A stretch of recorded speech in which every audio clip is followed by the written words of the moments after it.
In this video, we will be comparing 3 different types of so-called geniuses that challenged their interrogators. We will also be presenting a summary of each interrogation's respective case. The most in-depth summary will be the main focus of this video, the case of certified genius Den Bowman. But before we can show you what the behavior of a certified genius looks like, we need to introduce to you the 2 other criminals whose level of genius is much easier to question.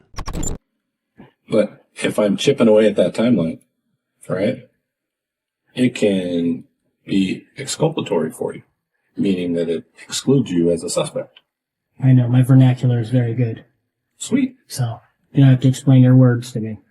This is David Wright, the first type of genius, the know-it-all. At 3:40 a.m. on February 17th, 2019, David Wright and his friend Chris Phelps headed on their way to a Jack-in-the-Box parking lot to sell drugs. Both parties involved in this drug deal secretly planned to rob each other. When the 2 parties met, David took the offensive and pushed for the other group to hand over their belongings. This did not go as David planned, and the other party pepper-sprayed Chris and then took off running. David acted quickly, and he immediately fired a gunshot at Raul Quadro. Raul was hit directly in the chest, and he passed away while lying on the pavement in the parking lot. David and Chris then hopped into a vehicle driven by their getaway drivers, Cody Anderson and Raymond Tanhill. They were then taken to a nearby farmhouse where they disposed of the weapon and changed their clothes. All of the parties were quickly identified due to multiple cameras surrounding the scene of the crime, and 2 days later, David was brought in for questioning. So I would like to hear from you what happens. Well, I have no clue because I'm just now hearing about this. So, I mean, I don't know what you're talking about, is kind of out the door at this point. I got several people who have already identified you. You're identified on video. So it's not a question of that you were there. It's more a question of what led up to this. Because I don't think this is what was actually supposed to happen, right? So you're just going to play that you have no idea what happened because you weren't there. I was not, no. I've been out of jail for all of a week and a half. I've spent almost every minute of it with my girlfriend. As for, did I plan to kill anybody? Did I kill anybody? No, I didn't. So when I look at the GPS on your phone, it's not going to tell me that, it's going to tell me that you were with your girlfriend the whole time, that you never were over at Jack in the Box. It should. And the only reason you might tell me that is because maybe you didn't take your phone. Or maybe somebody else had my phone. It's been known to happen. Quite often, actually. My phone has been, I left it in one person's car, and it took me a day and a half to get it back. When was that? That was earlier in the week. And then I let somebody use my phone. They were supposed to just go to 7-Eleven to go meet somebody. They were selling something to an offer up. Mm-hmm. And they had apparently 7 or 8 things that they had to do between then and when they got back to the house. So what day was that? I don't remember. And who was that? That was a guy that goes by Memphis. It's a nickname. I think his first name's Joe. Black guy. The problem with David's overly confident attitude is that he seems to have gone into this with no foresight or strategy. He constantly realizes that what he is saying could come back later to bite him. He changes his story in the moment and then tries to play it off cool. But these story changes add up, and it only makes it more clear that David has no solid alibi. You know that we have all your co-suspects under arrest. All I want from you is a reason. I understand what happened. I just need to know why. The only person I know you have under arrest is Chris. Okay. We have Cody under arrest, and we have Tannehill. What's his name? Ray? Ray. He's in custody as well. Chris is under arrest because we viewed messages on the phones that organized picking you up. Those same messages from you to Cody. We have them on their phone. We've already viewed them. We have the Facebook communications between Chris and Brianna. Yep. You can't threaten me with jamming her up. It's not a threat, man. I'm just telling you how it plays out. Like, I'm going to go talk to her, and she's going to be dumb enough to lie for you when I got video evidence that you weren't with her. I don't think you were a stone cold killer. I don't. Like, if you accidentally shot the dude because you flinched or you got scared because of something he did, now is the time. How the f*** would somebody accidentally shoot somebody? David is clearly driven by one thing, his ego. He would rather dig himself a deeper hole than admit that somebody else is smarter than him. For the rest of this interrogation, he does just that. Just because I met up with somebody doesn't mean that I went with them to go do something. People buy guns for all sorts of reasons, man. Yeah, but in this instant there was a murder. So you clearly have a general distrust of the police. Is that fair to say? I distrust almost everybody. I ain't shoot nobody. He should put himself around better people. Okay. You know he's going to read this, right? I mean, he's going to have disclosure. It's fine. It's on tape, man. There ain't no secret. Like, Dude, I've got to walk my dog. Of course I leave the house. Periodic. okay. Well, that's not home. Did you lie to me? Yeah. I don't even get a smile out of that one? I didn't get you on that one? I feel like I got you on that. Then doesn't seem like a big deal to me where I go. Okay, unless you're being charged with murder, and it kind of is a big deal, right? Yeah, but if I don't pay attention to and keep track of these things, how the fuck am I going to tell you where I was without lying to you then? Because I don't know exactly when I was there. Well, you could at least try. Yeah, I would try. If it can rule you out as a suspect in a homicide, I would try. The fact that you're talking to me like I'm a child. You're not. I'm not talking to you like a child. Upsetting. How did I talk to you like a child? Tell me when. You have to explain a word that you're using to me. Most people don't know what that word means. I apologize. Most people are fucking idiots. Okay, you can pretend you're getting upset about it, but you're really not. No, what I'm getting upset about is you call me a liar. Because you lied. You lied. And I don't actually think I called you a liar. I did say you lied, but I don't think I actually called you a liar. So I'll call it to you now so we can just move past it. You are a liar. You have lied. With this statement, David must have realized that he had talked far too much and said nothing for the rest of his time in custody. He was later taken to court and pled not guilty, which only resulted in David receiving the maximum sentence, 40 years without the possibility of parole. The obvious takeaway from this example is that a genius would not speak to the authorities without an attorney present. The second type of so-called genius is a little bit different. His name is Mark Denlo. He also agreed to answer questions, but seems to have a bit more experience in dealing with the authorities. Unlike David, Mark has a plan going into this to set strong boundaries. Mark? Yep. My name's Scott Curtis with the Clark County Sheriff's Office. All right. What's your name? Kevin. Kevin? Also with Clark County.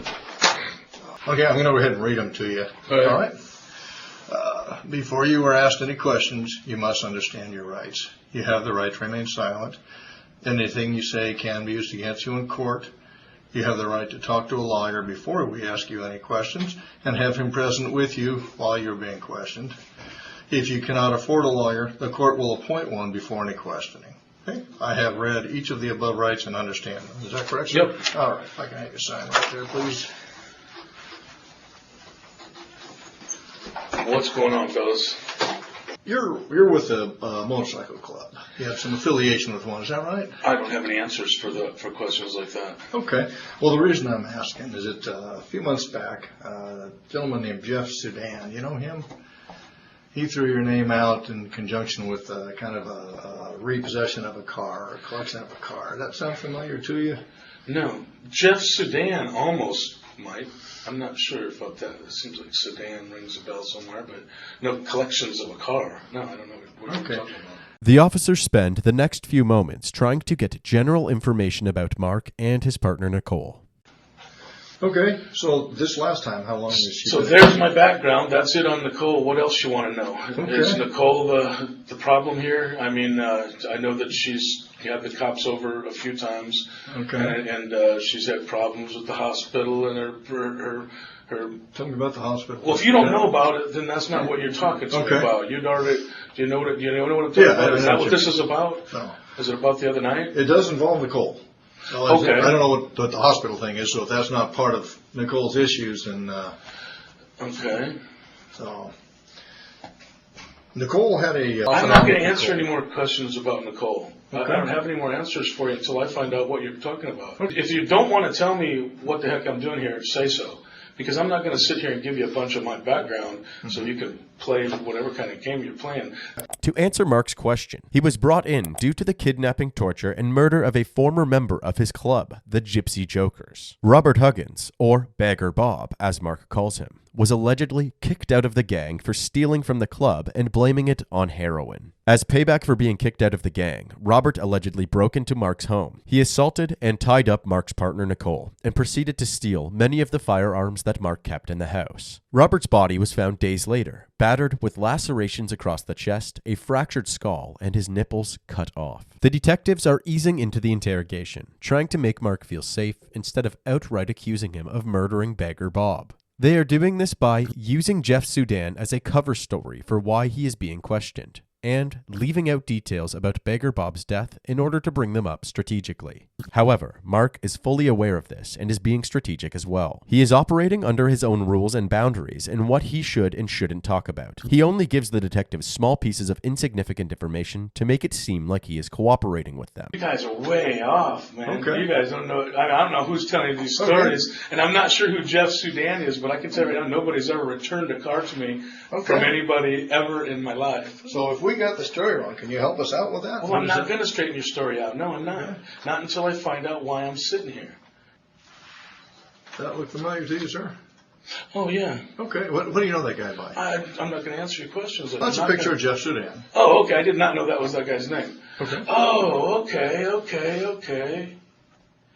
All right. Now I'm starting to put it together. Okay. But I thought that those charges were dropped on him and stuff like that. Is Bagger Bob part of that? Part of her junkie friends? Bagger Bob? Yeah. That ring a bell? Fuck, you're talking. Yeah, I know who that is. Okay. He's fucking the guy that got killed about a fucking year and a half ago. Okay. Yeah. Was he one of the ones who set this up with Nicole?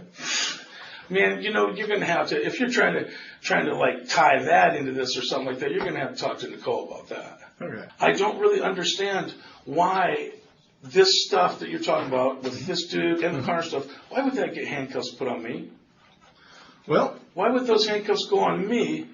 What did I do that was illegal in any of that stuff? What did I even have to do with it? I wasn't even there for any of it. None of it. Okay. Not anything that you've talked about so far. I was a long way away from it. So why would I get handcuffs put around my fucking wrist for it? Do you suspect me of something? Well, help us get this unconfused. Because if you suspect me of doing a crime, let me know so I can get a lawyer. You know what I mean?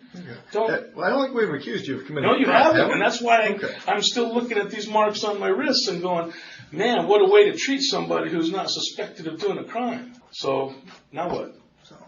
Well, I'm not. Am I arrested for anything? You're being detained at this point. Okay, but I'm not under arrest quite yet. That's correct. Okay, then I don't need a lawyer quite yet. As previously alluded to, Mark is operating under his own set of terms. One of Mark's terms is that he would need a lawyer if he is being arrested or being accused of a crime. So, the detectives are careful with their words, only saying that he is currently detained. Mark does not realize that by definition, being detained means that they've already accused him of a crime. Put simply, criminal code states that in order to detain somebody without warrant, police must have reason to believe that this person has committed or will commit an indictable offense. By his own rules, Mark should have already asked for a lawyer. It's not until the end of the interrogation, when the charges are brought up, that Mark finally asks for an attorney. You're not free to leave. You can't leave. Okay. Charges are being figured out right now. All right. In that case, there's going to be charges. So okay. In that case, I have nothing else to say, and let me know when I need a lawyer. No problem. Thank you for making me realize that. In that case, I have absolutely nothing to say, and let me know when I need a lawyer. Okay. All right.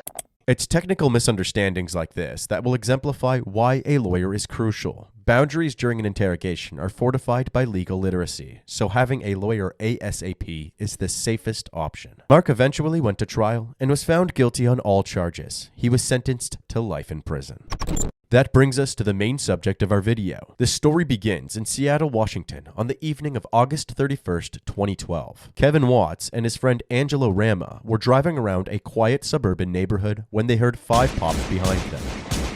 The next thing they saw was a BMW speeding past them into oncoming traffic through a red light. When they saw this, they decided to take justice into their own hands, and a brief car chase ensued. But they couldn't manage to catch up. They turned around to investigate where they heard the pops come from. Their intuition was correct. A shooting had taken place. A red Subaru Forester still sat before the intersection with its motor running. Glass from a car window was shattered all over the ground. 911 was called, and when detectives arrived on the scene, they confirmed that the victim was Yancey Knoll. Yancey was an avid outdoorsman who volunteered for Habitat for Humanity. He taught kids how to rock climb and was a course marshal during the Seattle Marathon. He was described as the glue that held together a large group of friends and neighbors. Yancey had just left the QFC store on Capitol Hill where he worked as a wine steward. He was idling behind a bus, waiting for a red light to change at 15th Avenue Northeast and Northeast 75th Street, when someone pulled alongside him and opened fire. One of the shots fired had actually missed, and 92-year-old Mrs. Schulmeister nearly tripped on a bullet in her house. It was from a 9mm pistol. The bullet went out through the passenger side window of Yancey's car, through a fence, through a window, through a lampshade, into a hallway, and directly impacted a picture of Mrs. Schulmeister's precious kitty cat, Miss BP, before falling to the floor. The other 4 bullets had connected with Yancey, who had 4 gunshot wounds to his face and head. What made this crime scene peculiar was the shattered glass on Yancey's driver's side. It turns out that his window was rolled down and unscathed, meaning the glass was not from his vehicle. The shooter must have shot through his own passenger side window. Fortunately, Kevin and Angela were able to get a good look at the getaway vehicle as it sped past them, and detectives were able to issue a BOLO, aka a be on the lookout, notice for a silver BMW Z4 convertible with silver rims and a broken passenger side window. Additionally, since the passenger side window was shattered, Kevin Watts got a quick glimpse of the man behind the steering wheel and was able to give a detailed description of him. The police released this sketch to the public, as well as still photos of the vehicle from a nearby security camera. Over the next 2 weeks, they received hundreds of tips and pulled over many BMW Z4s all over the city. However, one anonymous tip in particular caught their eye. An address was provided for a man named Den Bowman. However, besides the description, he seemed like the least likely of potential suspects to commit such a horrific crime. At age 13, Den was featured in a 1996 Seattle Times story when he was nationally ranked in fencing and already taking computer science courses at the Seattle Pacific University. By age 17, he had started his own successful robotics company, Vague Industries. He has been described by his peers as a brilliant engineer and has the certified IQ of a genius. Police set up a stakeout surrounding the Bowman residence, which was merely 10 blocks away from where Yancey Knoll was gunned down. They monitored him for a week before catching one fateful glimpse into his garage. They spotted a silver BMW Z4. They were able to obtain a search warrant for his house and car, as well as an arrest warrant. He was taken into custody and brought in for an interrogation. So, you know, this is a police facility, and everything's being recorded, okay? Just to let you know that. Den is left waiting for nearly 2 hours. This is a classic technique investigators will use to wear down the suspect before an interrogation begins. Even the most confident suspects can begin to second-guess their story when left alone in the room for prolonged periods of time. However, Den seems as calm and as comfortable as ever, enjoying his coffee and snacks, all while smirking to himself. He was even bold enough to express how annoyed he was with detectives wasting his time. Were you knocking? Yes, sir. Yes. So, kind of getting a little annoyed at how long this is taking. Do I need to, it has to take as long as it takes, okay? Detectives finally enter the interrogation room, but he immediately requests a lawyer. Do you want to talk to a lawyer or you want to talk to us first? No, I guess I'd like to talk to a lawyer. Den is the first of the 3 subjects in this video to make the essential move of asking for an attorney, giving detectives as little information as possible. What Den wasn't prepared for was that the detectives already possessed enough evidence to press charges against him, long before his attorney arrived. You're going to be charged with a crime. Of what? Murder. Of what? Of who? Murder of a human being. Okay. Since Den provided officers with no information at all, he likely remained confident after hearing that he was being charged. Unbeknownst to Den, his wife Jennifer was already in another room and agreed to answer some questions. Den met Jennifer at an education seminar in 2007. She was a successful dentist, and within a year, they were married and living together in their suburban Seattle home. Their friends described them as a compatible match because they were both intelligent and understood each other. They seemed to have the same understanding in the interrogation room as well. While she didn't request an attorney like Den did, she responded overwhelmingly with, "I'm not sure." Have you heard of any murders like within a few blocks of your house in the last few weeks? I'm not sure. You're not sure? It's a yes or no question. I'm not sure. I'm not sure. I'm not sure. I'm not sure. When the forensics team was investigating the BMW and the garage it sat in, they discovered that the dazzling silver rims had been painted black, and the smell was just additional proof it had been done recently. What about the paint smell that we're smelling in there? I'm not sure.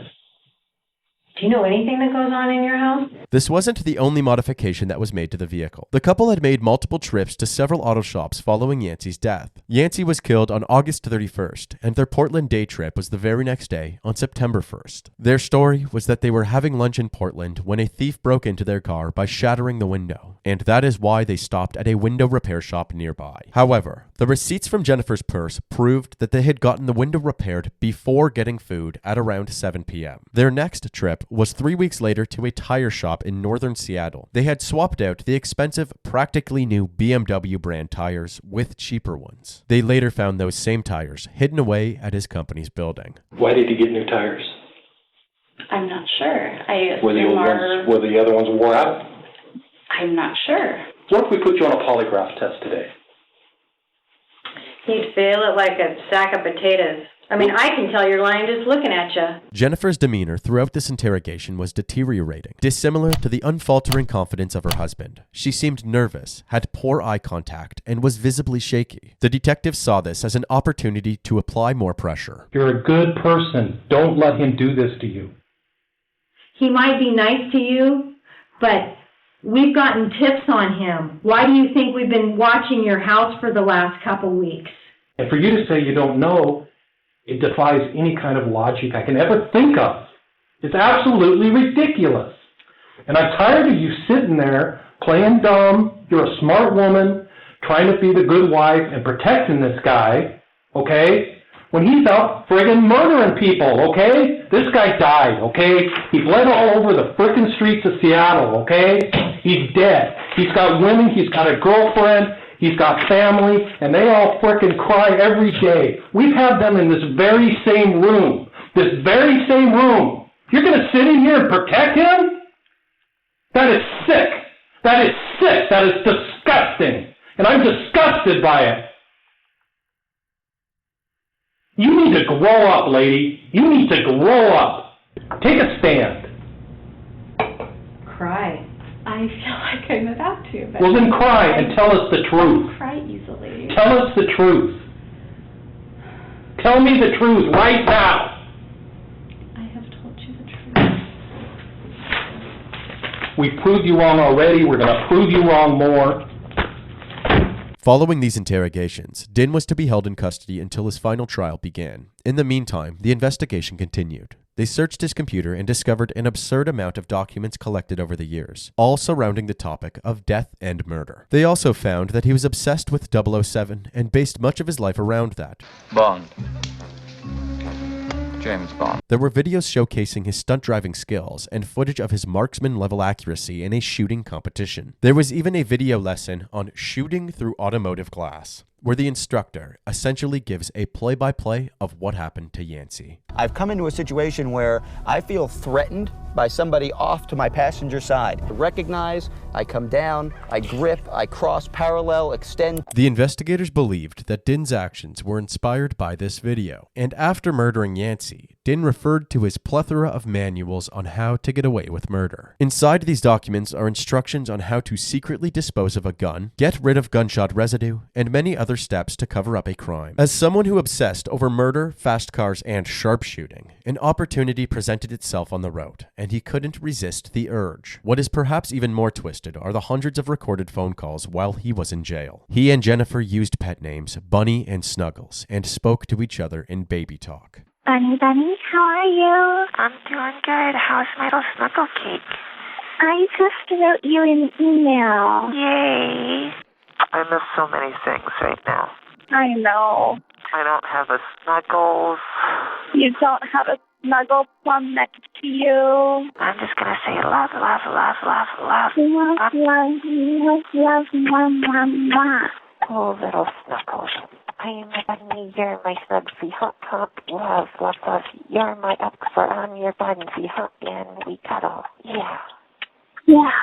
I love you, little sweetheart bunny bun. His trial took place 2 years after Yancey's death. He was facing the charge of first-degree murder. The main highlight from this trial was Den Bowman's testimony. He and his defense team had a new narrative to tell the jury, one of self-defense and panic resulting in a tragic accident. Den claims to have cut Yancey off on Interstate 5, and after exiting the highway, he ran into him again at the red light. He claims to have been met with a slew of swear words from the man in the red Forester. Apparently, he was then struck in the head by a wine bottle. This made Den feel as if his life was threatened, and he essentially blacked out.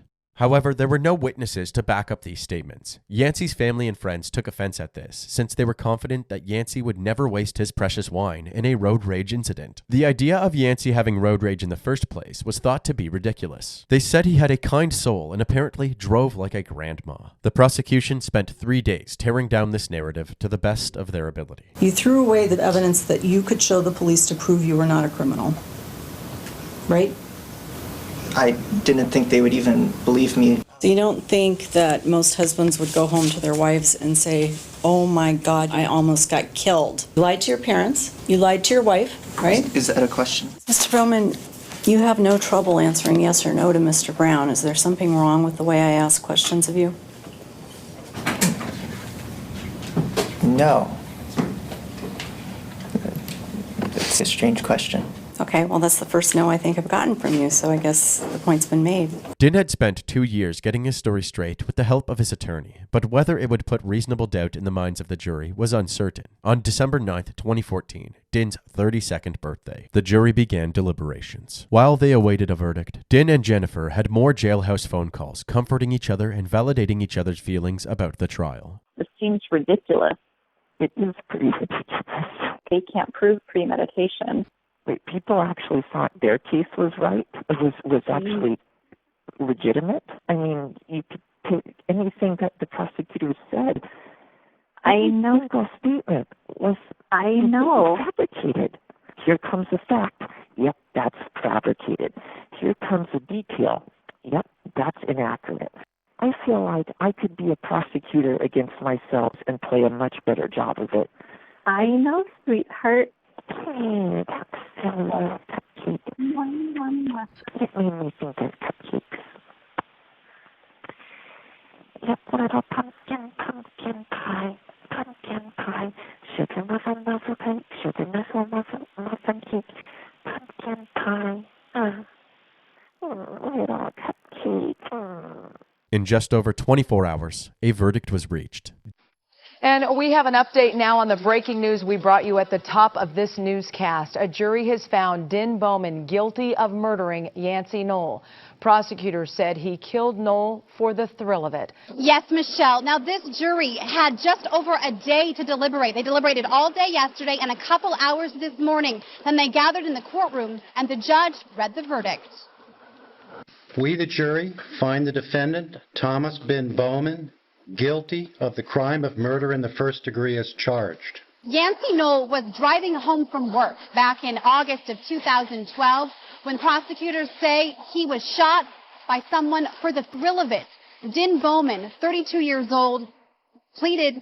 He actually took the stand in this case saying that he admits he killed Knoll, but says it was road rage. I can tell you the jury didn't believe that. Instead, they convicted Bowman of first-degree murder. That carries a sentence of 28 to 31 years in prison. We expect the sentence to happen next month. Den's smug look was swept away after the judge read the verdict, and his anguish only grew as his parents begged the judge for mercy. Den Bowman was sentenced to 29 years in prison, and just hours later, Bowman attempted to shorten his sentence, and officers found a sharp object in his cell. This attempt was unsuccessful, and he is currently serving out his sentence at the Clallam Bay Correction Center in Clallam County, Washington.